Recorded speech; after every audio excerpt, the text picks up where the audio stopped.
Everybody, welcome back to another episode of FSi DFS Fantasy NASCAR Picks. I'm your host, MyRower31.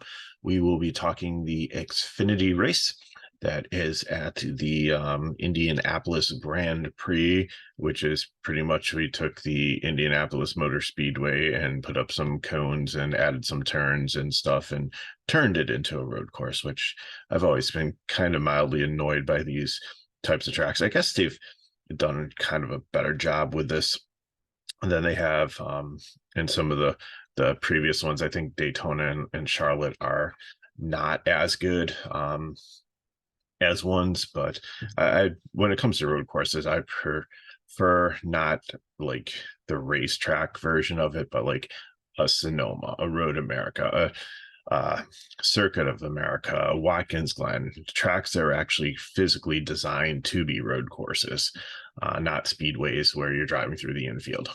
But anyways, programming note, yesterday we celebrated our 500th Major League Baseball video. So we have some giveaways going on, and the contest is still open until next Thursday night at midnight Eastern Standard Time.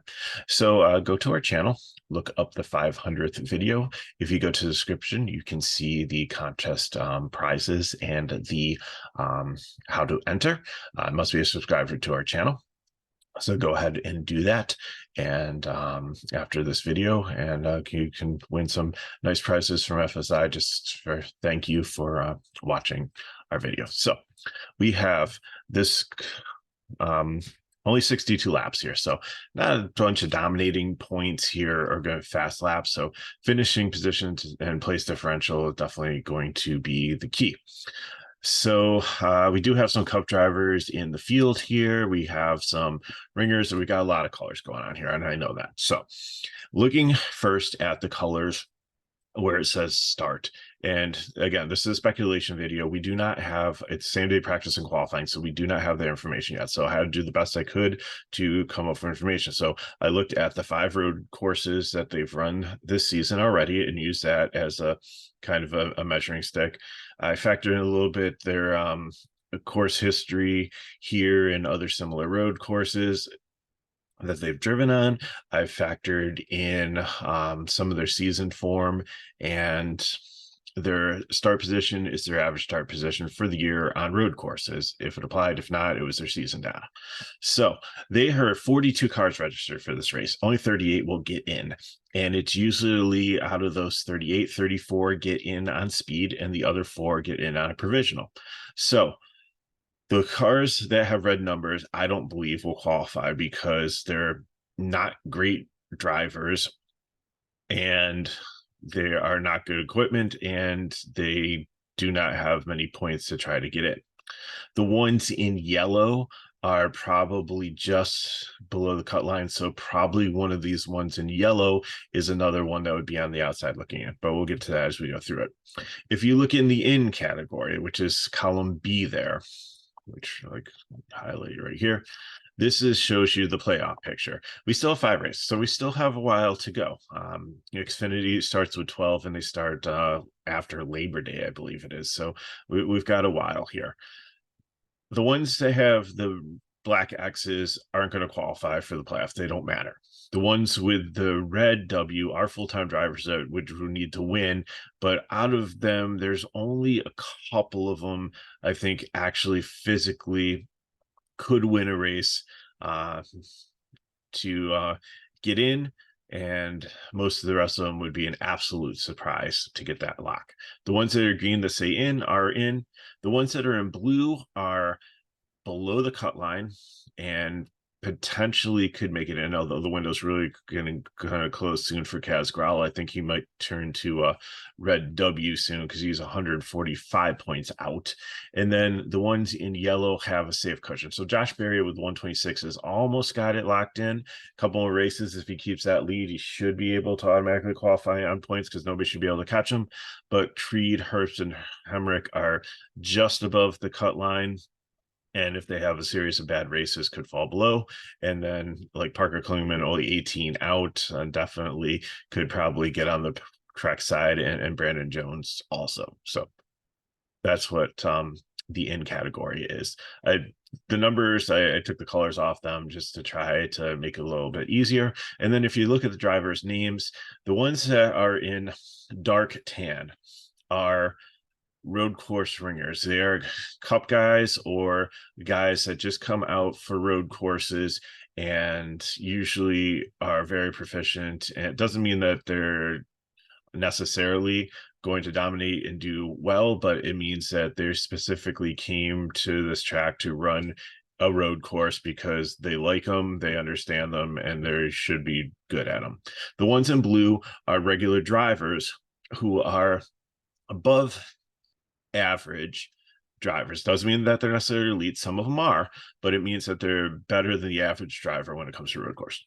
The ones that are kind of in a lighter tan, kind of like a faded, like orange color, like Connor Daly, Prez, Castro, and Rogers, are guys that do come and run on road courses. I don't understand why, because if you look at their statistics, they're not that good on them.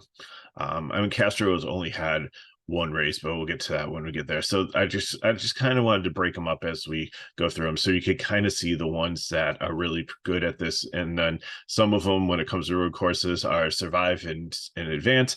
Let's just get through this race and on to next week when we're not on a road course again, hopefully. So we'll start at the top. So Ty Gibbs, with all his numbers, comes back as probably the best qualifying for a road course. He was good at him. He won his first race as a rookie, and in his absolute first race, I believe it was at the Daytona road course, which is very similar to this, in 21. So he's always been good here, and he's in the 19 Gibbs car, which is a great equipment. It's their all-star car.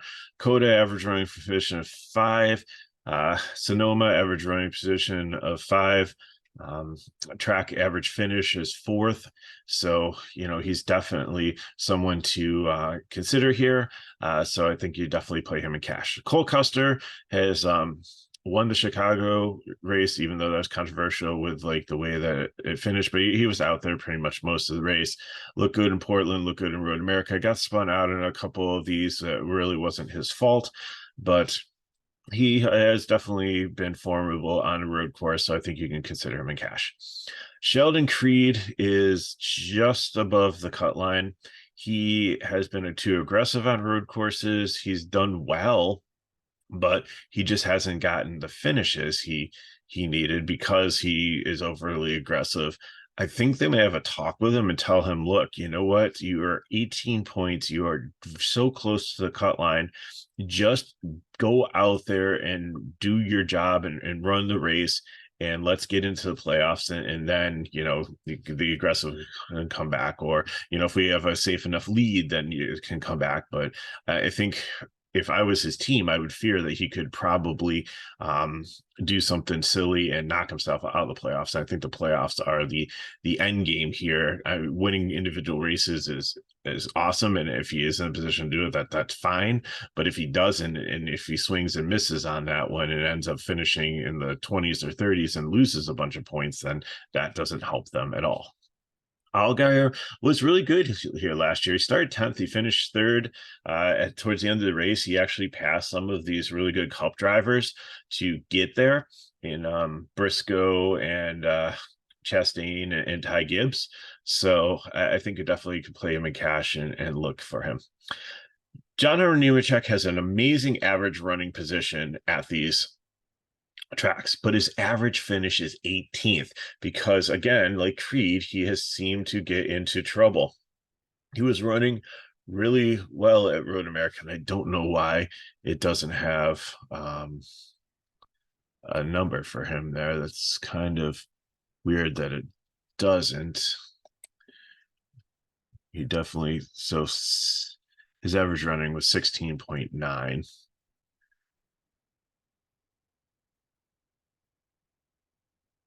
And if you remember in Road America, he's the one that kind of like hopped the corner just by his own mistake and just completely like face planted the front of his car and ended his day. So he, again, like, and he's gotten like spun out by others and just has bad luck. I know he's won the most races in the series, but and he's good at road courses, but he's always going to be GPP for me because he's so boomer bust. He's kind of like reminds me of Kyle Larson, in where like you can win the race or finish last. I mean, it's just, I mean, there's some in between, but just paying the price for him, just with the field here, I just can't do it in cash.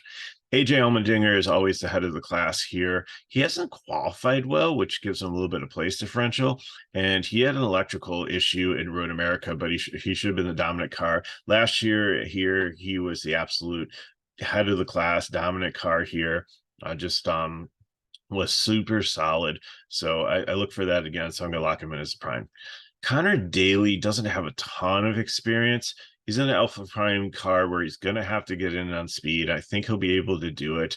He's a GPP, but maybe one to watch because I think that people don't know him very well. And I think that he does, even though I gave him the tan, I think out of all the tan guys, he might be the closest one to actually being decent in ringer and be able to hold his own. But again, watch practice and qualifying and see how he does on this. If he has the speed, if he has some long run speed, then go with him. If not, then GPP to fade. Sammy Smith, GPP, he's in here. He's had some good runs here. He really screwed up in Portland, but overall, like 6, you can't play everybody. 88's not a bad price. I mean, if he screws up in qualifying or something and goes off the track and has a terrible time and has a lot of place differential upside, then I think that's where you would play him in cash, but I think he's a GPP. Ross Chastain, even though he did well here, he started 18th and finished 4th. I think he's just doing this for practice, just to try to figure things out, because in Cup, they're really trying to figure things out. He'll make the playoffs for Cup, but I think they need some work to do just to try to continue to advance their position if they want to win a championship. I just think it's more than just trying to get into playoffs. I think they want to, contend for a championship like last year. So he's interesting here, but with all the other guys in the field, I prefer Gibbs and Allmendinger as the Cup drivers over him, and I prefer Custer and Allgaier as normal guys in the field over him. Plus, this GGM car isn't horrible. He was in a GGM car last year. But when Ross has come down to Xfinity this year and to trucks, he just hasn't been like a dominant force. So I think that he's fine to play, but it's going to be more of a GPP play than cash play, unless he starts like down towards the bottom.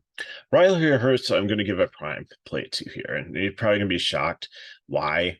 Chicago, like that street race was just so weird. So you can kind of throw that out here. If you look at the rest of his numbers, 18th average finish on road courses, we just have to see where he qualifies and how his practice is. But last year on this specific course, he seemed to really understand. He was doing well, and he got spun out, and it wasn't his fault. And he had to go to the back of the pack. And he systematically cut through the pack and got up there and ended up finishing 6th. So he started 3rd. So he looked good in practice and qualifying. He had a good car here. He was up there, and then he got like knocked out, taken out by somebody else, not his fault. And he fought his way back up, and he looked really good doing that. And seemed, if they were probably racing a little bit longer, he probably could have even progressed even more. So I think again, we have to get the true practice and qualifying results, but I think I'm looking at him as a prime play, because just to see how well he did last year, how he got knocked down and was able to get back through the field, shows that he understands how to pass here, how to do well on this course. So give him a prime. Daniel Hemrick, not really a great road guy, even though he's got probably one of the best road guys on his team with AJ Allmendinger, but just really hasn't seen look good at Chicago. But again, I gotta kind of throw that out. The rest of he's about a 13th place car, starting 11th GPP, nothing super special there. Sam Mayer has a win now, so he's going to be in the playoffs, and he won the last race at Road America, so I think he's going to be popular. But I think that was more the attrition that he got the win, not that he had the most dominant car. It was kind of like an Alex Bowman win in a Cup Series, where he was put himself in a position to be there at the end, but wasn't necessarily the best car of the day. I think Allgaier was, and then he ended up off the track, and then like I think Cram was up there too, and ended up off the track, and it was like nobody wanted to win that race, and then finally Sam Mayer did. So I think you can play him in cash. Again, depends on where he practices and qualifies, but I think I've seen enough for him to put himself in the position to have floor in cash. Same thing with Austin Hill. Was bad at Coda, but Portland looked really good. Sonoma looked really good. Chicago looked decent. Road America wasn't bad either. 8th overall average finish, 5th overall in my model here. So if he starts outside the top 5, there's definitely some place differential there. And if you want him in your cash build, then I can see it. Mosaic, I've seen him wreck too many times, especially in Sonoma. But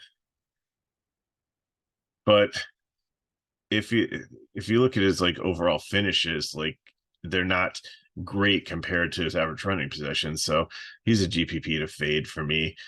Moffitt's not a road course guy. All depends on where he starts here, but I don't see him making up a ton. Although he started 17th to finish 16th last year, so I think he's the guy that can kind of hold his position, but not going to advance a lot. So if you're looking for him for a place differential play, I don't think he's going to be able to do it. So it's a GPP. Colin Garrett, I don't know if this car is going to be able to qualify. This is one of the ones that will be on the verge. He's had limited experience in Xfinity, and it has been on road courses. So it was a top 20 from what he did do. So it all depends on how he looks and where he qualifies, but this green light racing cars, we've seen break down and have issues, and this is these tracks are like hard on brakes and stuff, so you can see that if he overheats them and not have good equipment there, then it just kind of scares me. So he's a GPP to fade. Parker Klingerman, I think you can play him in cash. I know he's risky too, but he's on the outside looking in. This is his probably his best chance to point his way into the playoffs or to get a win. He had an accident. He crashed with Ryan Ellis after starting 37th last year, but he didn't have like a true, I don't think he was in the 48 last year. No, he was in the 35. So he was in a Emerlin Gase car, which aren't that great anyway. So I can't really hold that against him. This Big Red Machine is much better team. So I think you can play him in cash here because Coda was, I think, where they all got tangled up fighting for the lead and didn't do well. But everything else, top 10 numbers here. 12th finish. He really drives well on road courses, a little overly aggressive, but I think again with the playoff picture in mind here, and this being a really good chance for him to get ahead of somebody like Sheldon Creed. That'd be a great battle if they're like close together on the track, like jockeying back and forth for the like last one. And even though we got 4 or 5 more races to go, I think that'd be compelling.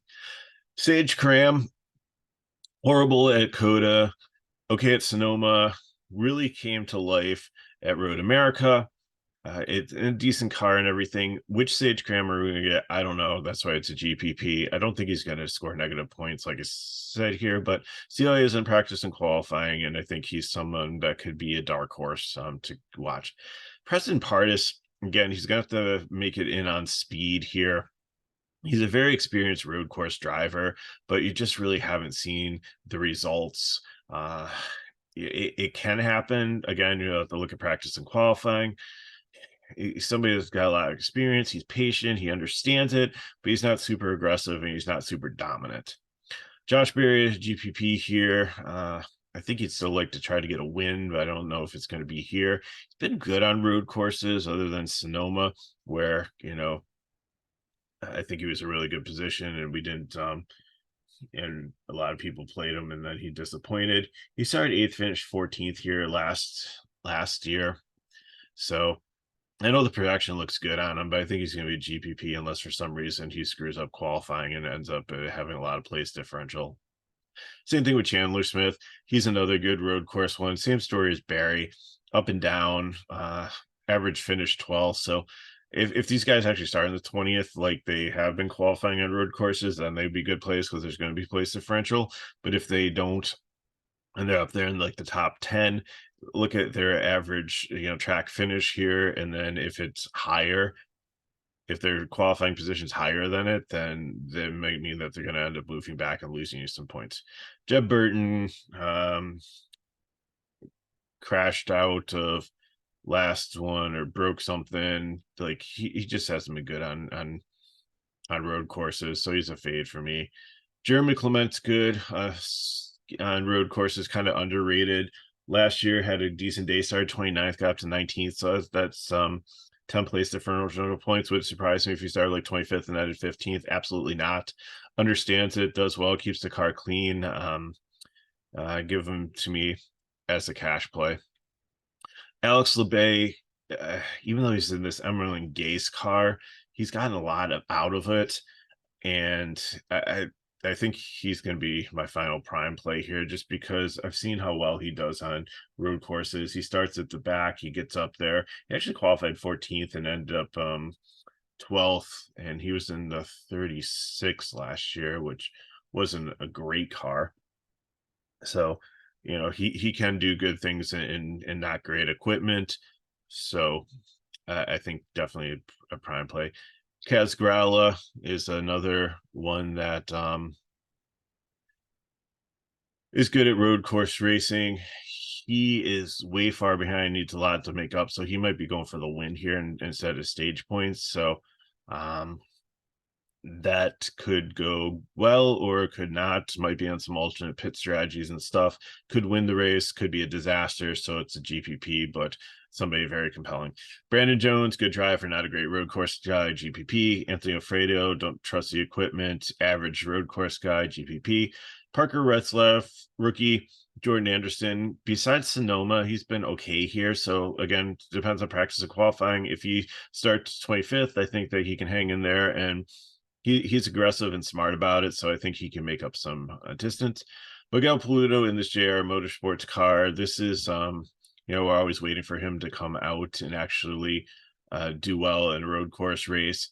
His average finish is 12th, so which is not bad. Last year he started 19th, finished 24th in this car, so we're just waiting for him to actually arrive, and he's got the talent. Everything should click at some point. Could this be the day? Potentially.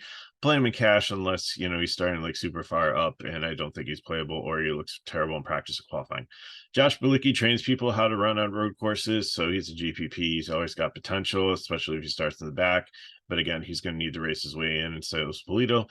Josh Williams, like him as a driver on most tracks, is a value play, but he's not a road course guy, so fade for me. Ryan Sieg, GPP, he is definitely headed into the playoffs, so I don't know. He's up and down. 17th average finish, but his average running position isn't great. So again, practice and qualifying, see where he ends up. Kyle Weatherman is good at road courses, is usually cheap, a decent punt, about 22nd finish. So his equipment's okay. He should automatically qualify being in the 4, because the 4 should have enough driver's points for it. So again, if he starts down to his bottom, he could be a value play. Ryan Ellis is a no, even though so prime one. He ended up in a wreck last year. He just hasn't been good on road courses. 31st overall finish. Camden Murphy is coming in, doesn't have much experience either. A fade in the green light racing one. This one I think has enough points to get in, but it's right on the cusp. Brad Perez is not really looked good at the road courses that he has driven on. So, and in the Emerald Gase car, I'm hoping that LeBay gets all the good equipment and team and stuff, and Perez has the leftovers. So he's a fade. Kyle Sieg usually starts towards the back. He's in good car, 32nd. So don't expect a ton, but if you need a punt, he might be in play. Blaine Perkins in this R Motorsports should be decent also as a punt. 17th overall average. So, I mean, he does have some upside over what his average running position. And Joe Graff Jr. usually spins out 8 times on a road course. So he's a fade. Brendan Poole is a fade. I think the 6th car might be on the cusp of not making it in also. So he might need BL. He might need to make it on speed. And then Castro, he is from Chicago. He's run different. What did he run? He ran open wheel guy. He raced stock cars in Europe and stuff, so he's got road course experience, and he wrecked early on in the Chicago race. So again, in this Jesse Inwood car, Iwuji is just not good equipment. So I think, a lot of us are on Castro and very disappointed in the Chicago race. So I'm just going to fade him today unless he looks amazing in practice and qualifying and looks like a threat to become like a road course ringer. And Will Rogers, again, is a guy that's run some road courses, mostly in truck, but this MBM car is probably, besides the Iwuji car and the Emerlin cars, like some of the worst ones on the track. So I don't think he's even going to qualify. And if he does, I'm not interested in playing him. So that's what I got for you. If you want to get all the official things when the races are when the qualifying and everything, we have the actual data. You can go to the description video and sign up for FSi DFS. It is only $15 a week, or not $15 a month. It's like only $5 a week for the information. And tell you what, if you do subscribe today, and the cutoff is for next week, you won't I'll just let me know. I'll get you the cup information for next week also. So we'll make sure that you get multiple races out of it. It's not just a 1-day pass. It's, try to hook you up for that $5 and get you at least like 3 races for your money. So that's what we got. If you have any questions, put them in the chat below. Hit me up if they're on Twitter. Check out our channel and subscribe to it so you can enter the contest for our 500th Major League Baseball video. So check that out, get the details on that, and enter if you'd like.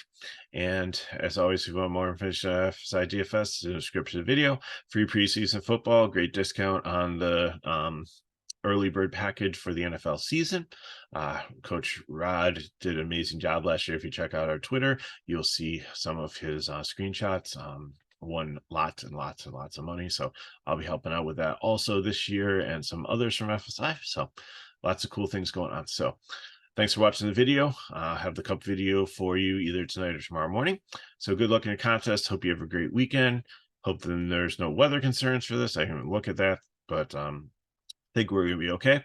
And I'll see you next time.